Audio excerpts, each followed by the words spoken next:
Ngayon dahil na boring na ko mag-edit, kwento na lang ako saan ako nauna maglaro. Alam mo ba dati puro Dota Adrenaline na laro ko nga. Yun na addict ako sa ML at HOK. Kaya na boring naman ako sa ML at HOK. Kaya eto ngayon nasa ilalim ako ng lamesa naglalaro kasi sa yung amoy ng ilalim.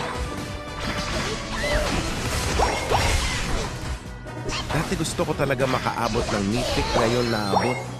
Kung alam mo ba na marami akong account sa ML na malakas. Yung isa batang tondo at isa naman ay piga.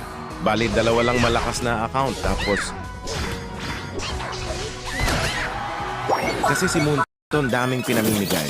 Na skin sa ML makakakupal, boss. Puro Legend 1 lang pinakamataas na rank. Kaya kung nagustuhan mo